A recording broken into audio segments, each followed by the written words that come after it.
Programa 25. La vida sigue su curso. En este programa descubrirán los principales rasgos de la cultura y la sociedad mexicana a lo largo de los primeros años de vida independiente. Las primeras décadas de vida independiente se caracterizaron por continuos cambios políticos. El péndulo del poder oscilaba continuamente de federalistas a centralistas, de liberales a conservadores y viceversa. Mientras los cambios en la esfera política sucedían vertiginosamente, las transformaciones en la sociedad y la economía fueron menos evidentes. Si bien hubo esfuerzos legales para transformar a la sociedad, la gran masa de la población permaneció prácticamente ajena a los vaivenes políticos.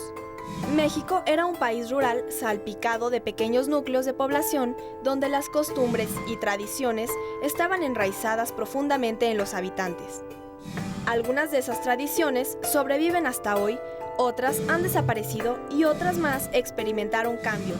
La vida independiente marca un cambio político muy importante al dejar de ser el virreinato parte de España y convertirse en un país, México, independiente. En esto también tenemos que decir que hay continuidades y hay rupturas. Las continuidades podemos decir que la cultura subsiste todo lo que es la herencia colonial, pero a final de cuentas también hay una serie de novedades que van a ser puestas por los propios políticos mexicanos que están interesados en crear un México diferente, un México nuevo, un México en donde la educación va a cobrar un espacio muy importante. En el México independiente ya existe la libertad de imprenta que se heredó de la Constitución gaditana, de la Constitución de 1812, de Cádiz, y que México lo asume ya como algo que es un derecho adquirido, un derecho logrado, y por lo mismo esto da la posibilidad de que los mexicanos van a tener la oportunidad de poder leer todo lo que quieran y van a poder tener la oportunidad de escribir lo que quieran, siempre y cuando no afecte ni a la religión ni a la figura del gobierno. Entonces hay una cierta censura, pero hay una gran libertad. En este sentido hay un cambio en este aspecto cultural que es muy importante. Y digo muy importante porque va a incidir claramente en lo que va a ser la producción de libros, revistas, calendarios, guías de forasteros, todo lo que tiene que ver con la cultura impresa. Y va a dar la posibilidad de que la cultura se engrandezca, por así decirlo, y de que los mexicanos tengan interés también por leer. En este sentido, sí, yo creo que lo más importante que tiene México es que logra que la actividad de impresor, que la actividad de librero sea libre, y por lo mismo hay una gran cantidad de gente que va a estar interesada en el comercio de los libros, pero también va a haber nuevos lectores a los que se les van a hacer nuevas revistas, nuevas publicaciones que les va a dar oportunidad de ampliar su horizonte cultural. Por ejemplo, en la época colonial los libros para niños eran muy restringidos. En la época independiente va a haber lecturas específicas para niños, como puede ser el Diario de los Niños, o puede haber algunos álbumes ilustrados que estén orientados para los niños, pero sobre todo las mujeres. Las mujeres tienen un papel aquí muy importante porque los impresores, editores van a ver que es un mercado muy positivo para sus revistas, y entonces hacen revistas ilustradas. Tenemos, por ejemplo, el calendario de las señoritas mexicanas, tenemos el Liceo Mexicano, tenemos una serie de revistas que lo que tienen son artículos que están dirigidos específicamente para las mujeres, aunque estos artículos son escritos por hombres. Durante la primera mitad del siglo XIX se desarrolló en México un movimiento artístico que buscaba exponer las costumbres y tradiciones del pueblo. A este movimiento se le llamó costumbrismo. El escritor Guillermo Prieto lo describió en sus escritos de la siguiente manera: El baile casero, el característico de la clase media, era el de vivienda principal o interior de la casa de vecindad y se formaba con motivo de natalicio, cantamisa o llegada de pariente lejano.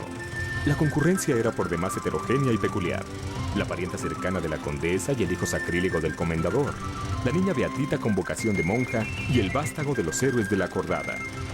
La gente de la vecindad acudía, circulaban platones con puchas, rodeos y quesos.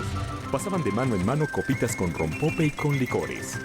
Por principio yo creo que hay un interés muy grande por participar la élite ilustrada en la vida política. Esto hace una apertura y esto hace también que se pongan en práctica toda una cultura asimilada en las lecturas que se hacen de autores extranjeros, de autores españoles y de autores que ellos mismos van a hacer, ¿no? En este sentido, yo creo que también algo muy importante que tenemos que ver es que estos políticos mexicanos son los intelectuales del momento y funcionan en este doble sentido. Y esto pues antes no estaba tan presente. Y aquí es esta élite que se inserta en el grupo dirigente, políticamente dirigente, y que se va a constituir en la favorecedora o promotora de la cultura. Entonces son los mismos políticos los que están escribiendo en los periódicos, que eso antes no se hacía. Son ellos los que están traduciendo una serie de textos para poner en circulación, que también eso es una novedad, porque como ya no hay las restricciones, hay un ambiente propicio para hacer todo esto.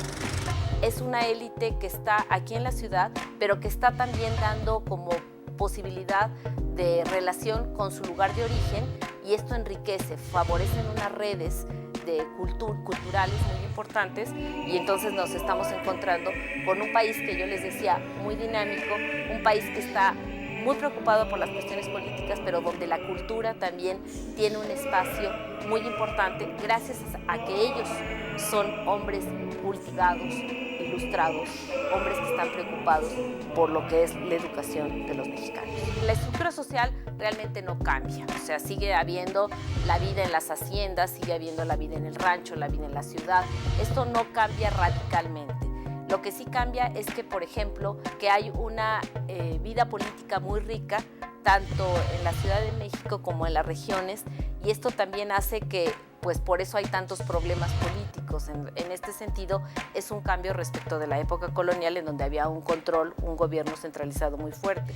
Aquí va a haber todas las demandas de las regiones, como para poder, pues, estar aduciendo sus intereses, y no queda establecido un poder fuerte, y esto es lo que nos hace ver que hay tantos golpes de Estado y hay tantas necesidades de cambio de gobierno, porque las regiones también están demandando su presencia en la vida política nacional, ¿no? Las cartas de la marquesa Calderón de la Barca describen algunas diversiones que permanecen hasta nuestros días, como las corridas de toros.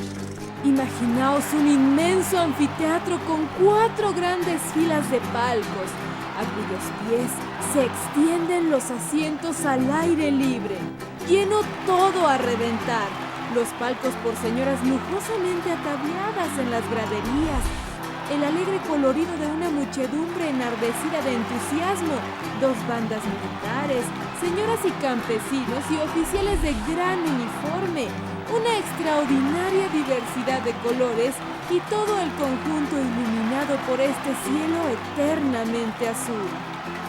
Ahora escucharemos lo que comentaba sobre las peleas de gallos. Fuimos a Los Gallos a eso de las 3 de la tarde. La plaza rebosaba de gente y los palcos, ocupados por las damas, parecían un jardín lleno de flores de todos colores. Mientras los gallos cantaban con bravura, cruzábanse las apuestas y hasta las mujeres se entregaban a la influencia de la escena apostando desde los palcos con los caballeros a favor de sus gallos favoritos. Bueno, la independencia sí afecta mucho lo que es el campo, y en esto, bueno, pues cambia. Mucha gente tiene que emigrar y se ve afectada por todas estas cuestiones. Pero ello no obsta para que también la vida cotidiana siga tanto en la ciudad como en el campo. En En la ciudad, por ejemplo, podemos decir, bueno, la capital de la República, pues sigue su transcurso, porque hay que recordar que no fue afectada por las tropas ni por los ejércitos. Entonces aquí lo que hay es que nada más va teniendo una nueva dinámica, va adaptándose de alguna manera a la nueva situación, y eso pues transcurre naturalmente.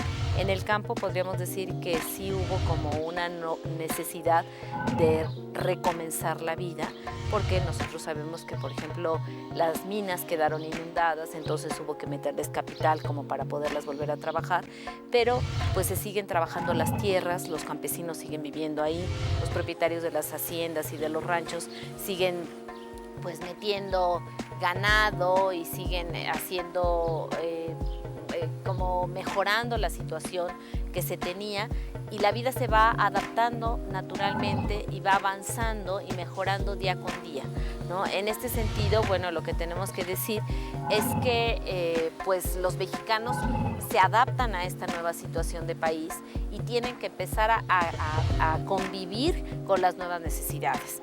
Y de esta manera, por ejemplo, pues van a tener que pagar nuevos impuestos que les van a imponer, porque el Estado va a necesitar dinero para poder vivir, y entonces van a seguir las actividades naturalmente, pero hay actividades que se instalan en la ciudad con más fuerza, y en esto podemos decir que hay ahora las imprentas y las librerías, pues son actividades nuevas en donde una nueva generación se va a incorporar estas actividades, y ya no van a ser las actividades de sus padres. Por ejemplo, si eran plateros, como la minería se vio afectada, pues ahora a lo mejor van a ser libreros, van a ser comerciantes, van a ser de otro tipo, y esto hace que pues la vida vaya cambiando y vaya teniendo, hay gente que se queda igual que antes, pero otros se instalan en nuevas ocupaciones. Entonces aquí sí vemos estos también cambios y continuidades en la vida cotidiana, ¿no? Durante las primeras décadas del México independiente, se buscó crear una literatura que reflejara lo mexicano. Se destacaron los paisajes y las costumbres nacionales con el objeto de formar poco a poco la identidad del nuevo país. Hubo un gran esfuerzo por fomentar una cultura nacional, aunque quedó limitado a las áreas urbanas, dejando fuera a la mayor parte de la población mexicana que vivía en el campo. Fue un momento en donde se va construyendo lo que es la cultura nacional, se va construyendo la literatura mexicana, lo que nosotros ahora conocemos como literatura mexicana, con los grandes personajes como pueden ser Paino, Altamirano, Prieto. Tenemos que decir que ellos son los forjadores, pero que hay una generación antes que da también lugar a ello, porque esta cultura se va creando en el tiempo, en estos 50 años, a largo plazo, pero estos 50 años son para formarla, y en donde se dan cuenta de la riqueza de este país, de cuáles son sus peculiaridades, y por lo tanto están interesados en sacarlo a la luz. En esto tenemos que decir que toda esta generación son aquellos que van a forjar parte de la cultura mexicana, que van a darse cuenta de la importancia de escribir acerca de la historia y de la literatura de México.